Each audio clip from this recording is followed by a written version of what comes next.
Welcome to this episode of the Heartbeat for Hire podcast. I feature Olympians, CEOs, disruptors, authors, professional athletes, and the best of the best, where they share their stories of resilience with my lens on leadership and culture.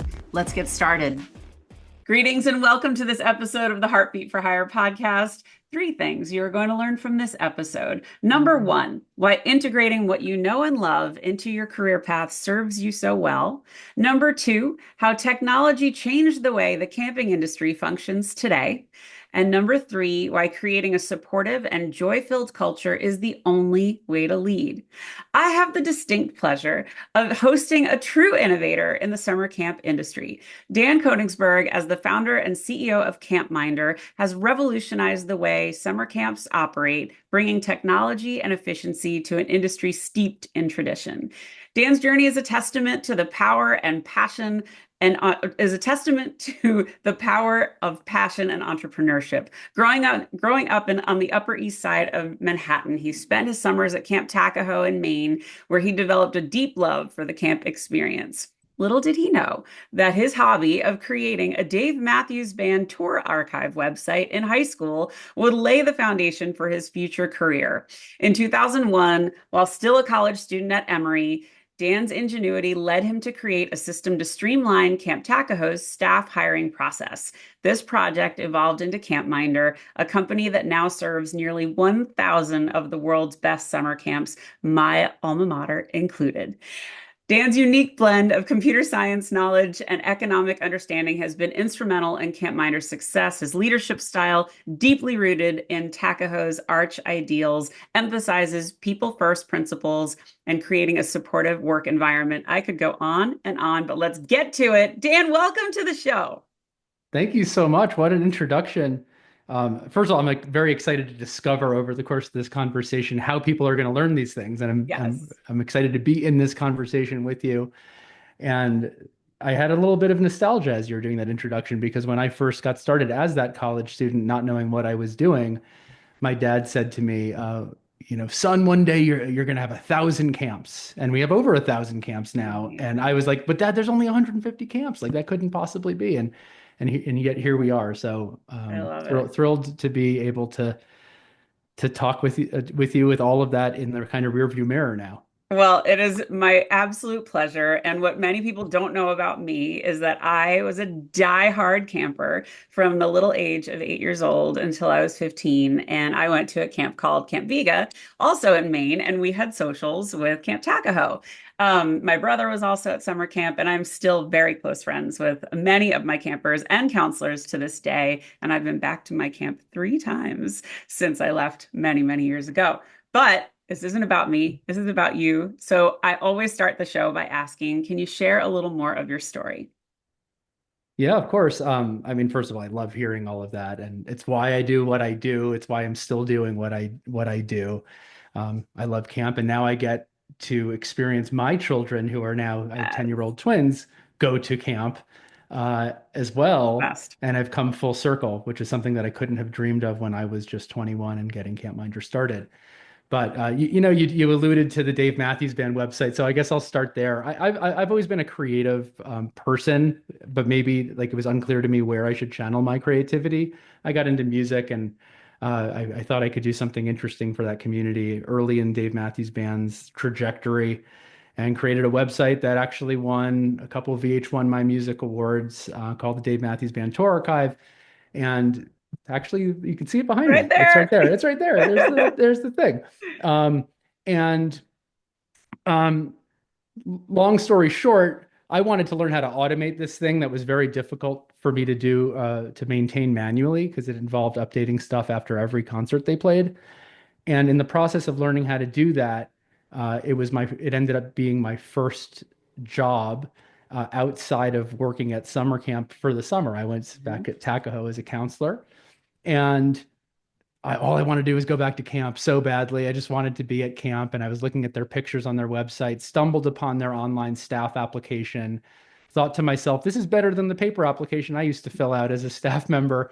Yeah. But kind of knowing that, like, it was probably just sending an email to somebody. And then I asked myself, well, what do they do with this email? And there's multiple people involved in this hiring process. And how do they share all the notes and all the conversations? And how do they do their reference checks? And all these questions popped into my mind.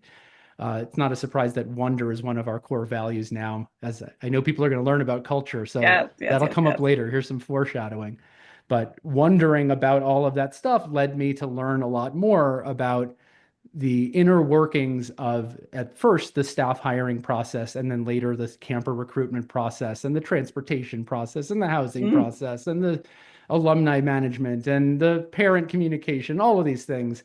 And now you fast forward, amazingly, it's been 23 years and change since then now. amazing. Still doing the same thing. Still pushing hard to help camps be the best that they can be, because we know that downstream that is affecting children like my children and your Yes, children and yes. everybody's children. Yeah. So So that's what we're here to do. I love this. And I have to just kind of give a primer for anyone that has never experienced summer camp or their children haven't yet. This is a sleepaway camp that you tend to go to for either 4 weeks, or in my case, it was 8 weeks. I don't think they do 8 weeks anymore. They do 7. Um, but you would go and you would spend all of your days doing incredible activities, mostly things you've never done before. And I would always tell people that were unfamiliar with camp that on my best day, I could never do half of the things for my kids that they could learn at camp. And not only do you have the experience of trying new things, but you're making new friends. You are away from home. You are creating your identity for the first time in your life away from your family, and it teaches you so many lessons. So, as I said, was a diehard camper. I absolutely loved it, and I'd get choked up still thinking about it because it just meant so much to me, and it was in my bones. So, that being said, I'm trying to prime the audience so they understand why you and I love the camping experience so much. But what they may not understand is that camp is big business. And I always joked when my kids were getting their trunks ready and go, I'm like, God, I wish I thought of something to do in this industry because it is incredible. And, you've got to send their belongings ahead of you. You've got to buy their uniforms. Our camps were uniform camps, which was great Mhm. because that was an equalizer. But all these things you have to think about, and you had the wherewithal to think about it. And I just want to give you major props because you got to Thank stay in a you. space that is so wonderful and so much fun. So take me back to, you have this idea for Takaho. They like it. They're excited by it. They're intimidated. What was their thoughts? Yeah, it's a great question.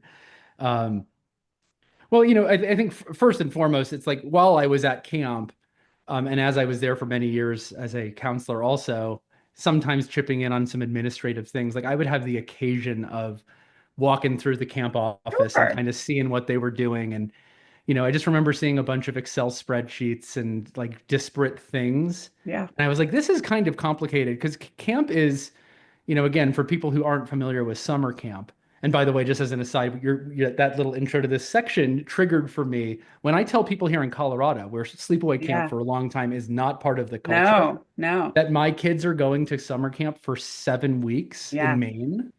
The amount of jaw drop that happens, it's like all the way down here. Like they're like, You what? do that. Yeah. What? Yeah. And the thing that people don't really understand is that there is literally nothing that I could do for them or with them here in Colorado that is as enriching for them and as exciting for them and as beneficial for them as them having the experience of living in community and Yep. navigating complicated situations with Yeah. friends and Yeah.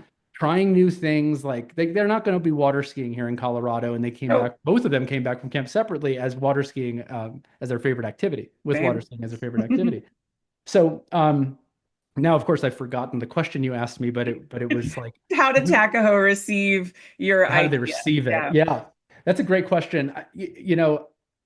So a little bit of a precursor to that and understanding is that it so happens that my dad and my uncle were the first two campers ever to go to Camp Takaho.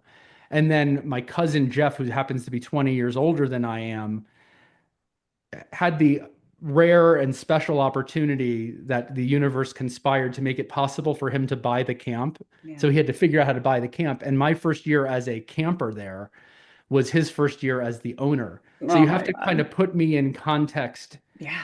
as the little 9-year-old pipsqueak in the eyes of my, significantly older cousin, who is the Yeah. owner of a very successful and amazing summer camp.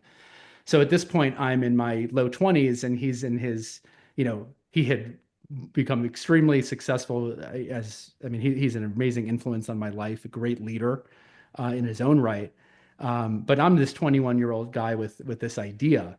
But he was not the first person I went to. I actually went to Bob. Now, Bob at the time was the waterfront director at camp, but he had just started his first year as the staffing coordinator, or maybe it was his second year. So when I saw that email I alluded to, or that online staff application I alluded to a minute ago, and I said it must be getting emailed to someone. In my mind, that's getting emailed to Bob. Mm. So I called Bob. I actually built something. Like I just went home. I was so inspired. I started creating what I thought he would need based off of my knowledge of camp. And he was like, "Oh my God, I need this." Like it was exactly what he needed, which was like a blessing. I kind of thought I knew, but then to have that validated, it was like immediate product market fit, which is a term I didn't know when I was Oh, 21. Um, so I spent the bulk of my senior year just working closely with Bob to understand staffing. By that point, Jeff had actually purchased another camp, a girls' camp called Trip Lake in Maine, which I'm hmm. sure you know about. Yep. And so I started working with the staffing coordinator there too to understand like what are the different needs. But the interesting thing was I was going to graduate from college when everybody's now looking for a job. And I'm like, am I going to look for a job? Like, is this my job? Um, but I realized that in order for this to be my job, I was going to have to make money, which led to this very uncomfortable situation Yeah. with my cousin Jeff, who viewed me as this 20-year-old, Yeah. 20-year younger cousin who he played air hockey with in his basement over Thanksgiving as a little kid, to give me money Yeah. for the thing I was doing. And I didn't know how to price it. I didn't know, I was like, oh, maybe you could pay me hourly. And he's like, no, No, I'm not going to no, do that. no. Um, so we ultimately figured it out. And my college roommate of 3 years, Adam Krakowski, went to Camp Manitou, also in Maine. Yep. And that camp had just been purchased, fortunately for me, Hmm. by a group of people who were all very young, like in their late 20s, who were dying to have technology to help them run Yeah. their business. So got that connection kind of by happenstance, and had no idea how to price the thing. Like thought that maybe there should be some kind of annual retainer of some sort, and just like by happenstance came up with probably what was one of the very first software as a service subscription models that existed, I love just it. by random luck. It was the wrong pricing model, and the pricing was definitely unsustainable because I didn't realize I was going to have to actually hire people. Yeah. But um, but that's kind of how it was received. People were excited about it. Actually, got connected to some other camps through Jeff, not because he was pitching it for me, but because people were organically like showing up at his office to meet people who owned other camps. Sure. They happened to see it, and they're like, "What is that?" And they wanted it. Yeah. Well, you created something where there was definitely a need and nothing existed. So you're a true pioneer in that space. And when you think of camp, you think of bunks and dirt and campfires and, tree sap and lakes and stuff. You don't necessarily think of technology, but to paint a picture for folks, when summer camp staff, at least the ones in Maine, which I'm most familiar with, and I think you probably are, your staff comes from all over the world. And while you will get some college kids, you will get kids from Europe and Australia and, all over the place Yep. who are so excited to live for a summer in the US. They're so excited to teach an activity that they know best. And that could be swimming or it could be land sports, it could be water skiing, whatever. But accounting for all of their bios, all of their applications, all of their insurance, all of their transportation and their schedules, that is complicated. It's like And running a city, I tell people. It's like yeah, it's like you're the mayor and like yeah, but like you have a lot of things. It's more than the mayor. Like you got yeah. to make sure everyone is like having a good time and taken care of and everything. It's a Yeah, lot. and so CampMinder for anybody that has never seen it is not just staffing, right? It's a total portal for parents too, right? That's right. And in fact, when I meet like this kind of blew my mind when I started to reach a stage in my career where I would tell people what I do, and they're like, "Oh, I use your product." Uh-huh. It was like, "Whoa!" Like we Yeah, like kind of I did. are known, but most parents would think of us as the portal where they register their camper, where they pay Right. for camp, where they look at photos of what's happening at Yes. camp. Now we have an app that has like, facial recognition, opt-in, Amazing. secure, but It's amazing. when my kid's picture gets taken, I get a push notification. It's like found a picture of Dax, and it's So like, cool. yeah, Yeah, we didn't have that back in the no, day. We were lucky if we had pictures and then you had to take them and get them developed, and then 30% of them or 50% of them were terrible. But you had them, they were physical. yeah, yeah. So yeah, times have changed a lot. Mhm. So I'm so curious about, well, I'm going to ask you what's next in a little bit, but let's talk about you had to build the company. You had to hire some people and you had to lead. And you had already been exposed to great leaders with your cousin Jeff and with other camp directors. What what influenced your style of leadership the most? And what kind of leader did you want to be? I wish I had been so intentional as to ask myself that question as a 21-year-old like Yeah. college I grad. don't know that any 21-year-old's Uh, thinking about that. but it's still a great question. And actually, I think that this kind of points to what I can reflect on now is maybe being my like most valuable competitive differentiator as a leader Mm, is that I had not been corrupted by anything. Like I had not been a part of a toxic work environment. I had not been privy to command and control style leadership. mm, Um, the truth is, I was overwhelmed. Like the scope of the project that I had taken on by myself, that now employs 100 people full time to work on just this thing, um, it was so far beyond my bandwidth that by the time I needed help, the feeling that somebody working for CampMinder to help me with this was not a feeling of having a boss or a manager. It was the feeling of having somebody who was so incredibly grateful to just have help. yeah, And right? it's a very human thing. And so like I wasn't intentional about adopting that style of leadership. It was just an authentic feeling. Yeah. And I think if you were to ask people at CampMinder, like describe Dan in one word as a leader, the word probably it would likely be authentic. And that hasn't Mm, changed for me. And now it's more intentional because I've been a student of leadership intentionally with a right, coach and right. biweekly, every other week meetings for 10 years now. Um, but it's just a process of continuing over and over again to dive into authenticity. I love that. I love that. And I think to me, the best leaders are that and are willing to share their growing pains and their gaffes and their warts. And it's because you learned. And when you can share those moments, you're relatable. And I think people appreciate that style of leadership much more than there's a new sheriff in town. And you built this with so much knowledge of the camping industry. I love that so much because any computer nerd could have come up with a solution. But if you weren't familiar with camp, you would have missed a lot of those small things that CampMinder can provide.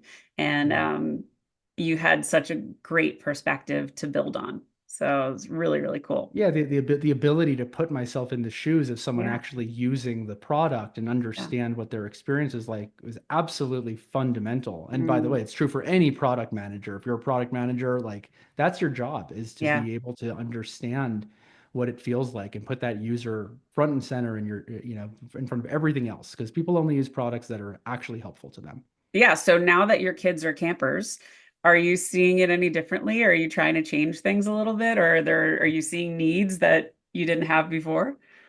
Yeah, I mean, I definitely have another perspective. I show up for visiting day. I mean, first of all, like the idea that I show up for visiting day, Oh, and God. I know that all of the other parents who are there visiting day, like, are using the product, and That's I'm right. using the product myself. Yeah. So, like, I have to be careful because it can make me a very annoying CEO if I'm not mindful about how I, Yeah. you know, approach giving product feedback because like, I'll find things that, oh, I wish it worked this way. So Mm, I think that that's really helpful. And then, other parents of campers, will give ideas to me. And that's just one of the ways that feedback and yeah, input goes into our process for how we do product now. I love it. I love it. So, okay, shifting gears a little bit, what inspires you? Yeah. This is something that I think has changed and evolved over the course of my 23 and change years. I think that the thing that inspires me the most now are two things that inspire me the most. One is, I feel grateful and fortunate to be in a position where in my role and the company that I, help to run, can now do more and big scale things to move the needle for customers. Um, we can have a vision for something like the companion app I'm talking about, and then years later see 4.9 stars on the App Store, which I equate to all these parents who are having these experiences that make them Yeah. feel connected to their kids at camp and let them live vicariously through the joy and fun that their children are having. That's the parent side of it. On the camp side, I remember we built at one point a feature to help with, I could name many of them, but like the health center or the Same. contracting process for staff we built later on. And to hear them say, like, this took so much manual work out of my life that Hmm. I can enjoy my life more. I think that uh, I was going to say something that slipped my brain, but just that feeling of knowing that there is meaning and purpose to the work that we're doing, and that at the end of the line, what I was going to say is that the irony is that camp is a very non-technological industry. The average person wouldn't think that camp would be using a Right. very high-tech solution.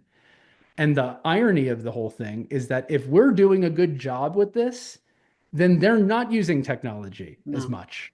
They're Mm-mm. using much less technology. They're spending less time in front of their computer, and they can do what they love to do, which is to be with the campers and contribute to the amazing experience, ensure that the experience is what they expect it to be. That's right. So that's Well, one thing that inspires me is that we can do that at scale. When I'm there on visiting day and I realize the impact that it has on just this one camp, mhm. and then I multiply that by 1,050 and change, like that's a big impact. And then I come back to the team and I share with them. I was like, I need you all to see this perspective. This is how, because our work can be rote. We sit at our computer, we work with the same colleagues, but to ground ourselves Yeah. in the meaning of the work that we're doing is inspiring to me, and I think to any team. Well, and Um, you the, wish the they could thing that all I think goes part and experience parcel to that, you wish they could all experience a visiting day. I wish they could all experience for themselves one day, or that they already did experience. And a lot of our best employees, by the way, are people who were both campers and counselors I because love they that. have just another layer of meaning and purpose to the work that they're doing. Um, but I think that the other side of the same coin is now with all this experience under my belt, seeing the way that our employees' careers have grown by virtue of being a part of a company that is growing and that is successful and that is making a positive impact on the world.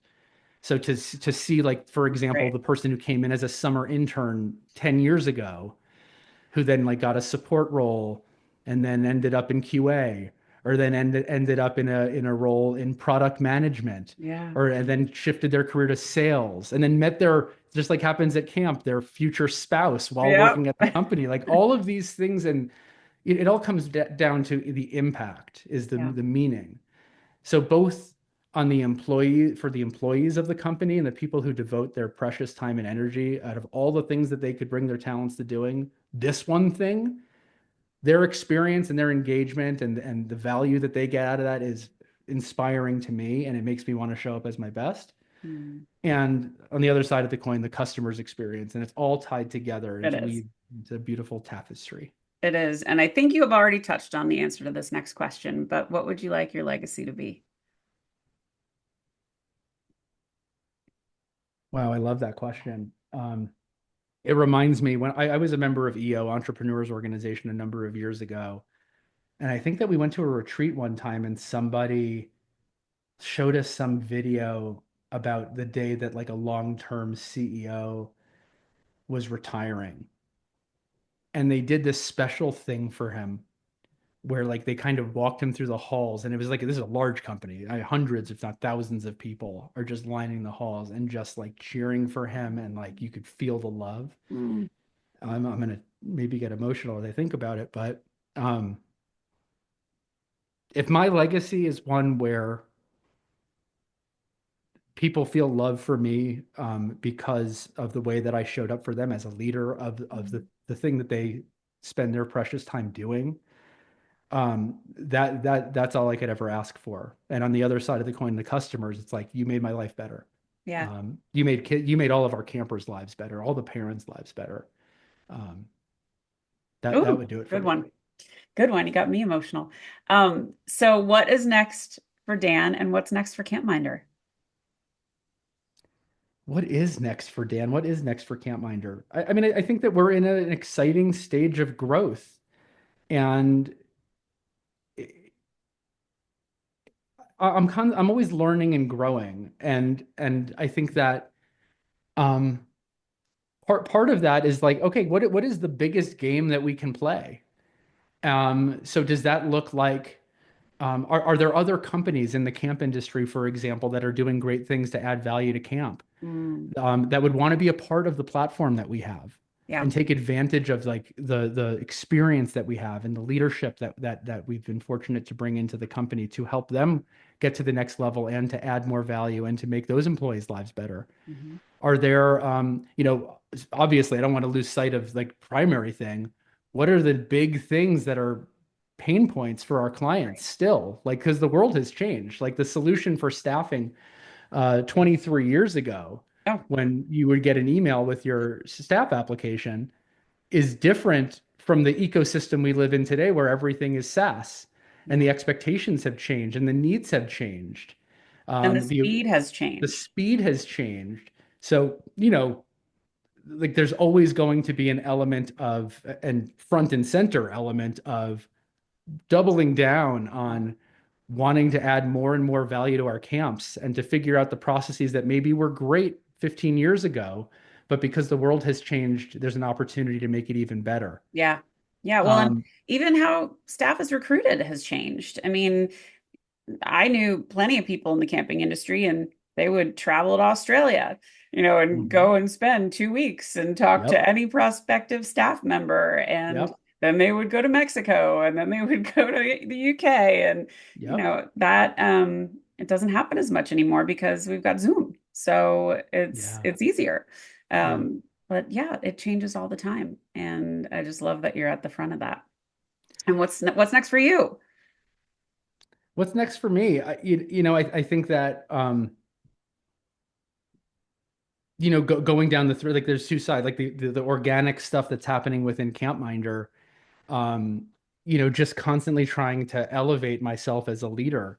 And I think that a leader's number one responsibility and the thing that provides the most fulfillment, I'll speak for myself, but I think it's true for others too, Mhm. is developing other leaders Yes. and helping other people to spread their wings and grow into the biggest and best version of themselves. Mm. So there's always going to be a lot of that. And what's beautiful about that, I think, is that it can happen both within like the context of, the product development and the evolution of CampMinder and what it does for camps, but also if we're fortunate enough to have the opportunity to acquire other companies and bring them in as part of our platform, to work with those leaders, and share with them what, now have accumulated a lot of experience. I Mhm. hesitate to call it wisdom, but whatever it is, Call it that. You earned it. uh, I I have, I think, something to offer to other CEOs, who are leaders based off of experience and things that I've seen work in our culture.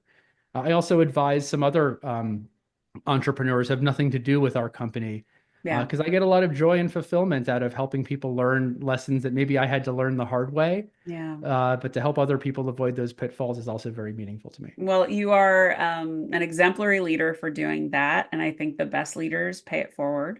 So thank you on behalf of all the other entrepreneurs that get to learn from you. But this has been a total joy, a total walk down memory lane, which I love so much. And all my camper girls are hopefully going to be listening and watching this and feeling all the feels that you, I know, feel so much. So thank you so much for being such a fabulous guest. Oh. And guys, if you liked what you heard, please go subscribe to the YouTube channel. Go leave a 5-star review at Apple or Spotify. Thank you for listening. Go lead with heart and have a great day. Are you ready to elevate your leadership style and create an exceptional workplace that stands out from the crowd? I'm here to introduce you to a game-changing resource that will transform the way you lead and shape your company culture. It's time to embrace the power of top-down culture. This practical guide empowers your leadership for lasting success, helping you create a workplace where everyone thrives. Get top-down culture today, and let's reshape the future of leadership together. Thanks for listening to this episode of Heartbeat for Hire. I hope you enjoyed what you heard. If you did, please subscribe to my YouTube channel or consider leaving a 5-star review and a great rating at Spotify or Apple. Thank you so much for your support. Have a great day.